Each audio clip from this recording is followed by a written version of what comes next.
Rêveberiya Xweseriya Bakur û Jilatê Sûriyê ji dema têkbirina Daişê li Baxozê û ta roja îro ji civaka navdewletî daxwaz dike çareseriyeke lezgîn ji endamên Daişê re bibîne û bi taybetî zarokên malbatên Daişê û zarokên şerkeriyên Daişê gotin nasîn bi eşbalê xîlafe goh bi 10,000 li kamp û navendên cûr bi cûr hatine bicîkirin. Piştî êrişa li ser girtîgeha Sînaa li bajarê Hesekê wan bawer dikir got welatên cîhanê yên got zarokên wan di nava rêxistina Daişê de hene vegerîn welatên wan. Lê tevî wê êrişa me tirsîdar.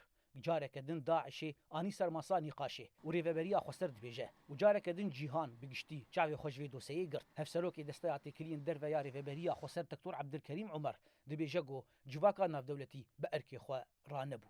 حتى ما تقول أف جوجا كج أجر وأبيتي ناف شعبي ما وجانا جي ما تقول أفيا ما إنك دمكية أو ما إنك دمكي كروجة كي بفجري تدعياتي وين السلمة تانية وتشتيكم تقول يعني تشيبو قناعاتي مدى ويا مسجك جيبوا رسالة يجيبوا مجتمعي دوليرة إنه نزيكوني أخوة بشكل كدي لميزن وبر برسياتي خراب جبر أو تشتيكو تشيبو جبركو جواكا ناف دولتي بر برسياتي أخوانا نرابو.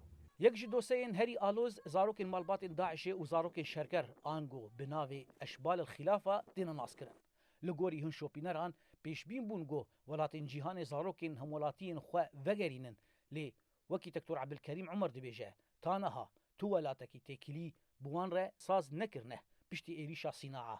حتى انها يعني او تجاوب او هاتي كرن يعني عليه في ملفي ده شدي ذات كرني ده بيجي بفدو قريدايا وشدي مع الباطي وهذا بتهيبت مسألة صاروا كذا يعني تقارني ولو جزري شيء نبونه او شخوات عليه ده كرني ده تجاوب حتى انها شيء نبوه ده عليه جنو صاروا كذا شيء ايجو هذا تسليم كرنه جمارك قال لك كيما هن çavdêr dibînin got welatên Ewropayê metirsidanin ji vegerandina zarokên malbatên Daişê ji bo welatê wan ji ber gelek sedeman. Yekî ji ber metirsiya got ev zarok bi hişmeniya Daişê mezin bûne û hebûna wan di nav civakê de metirsîdar e. Li aliyekî din pêwîstiya van zarokan bi avakirina zindan û navendên taybet heye ew jî diwarê aborî de barekî pir giran e. Her wiha diwarê siyasî de jî partiyên desthilatdar di Ewropayê de ditirsin got vegerandina van zarokan bandorê li ser paşeroja wanî siyasî bike lewma ew jî vê dosyeyê paşguh dixin.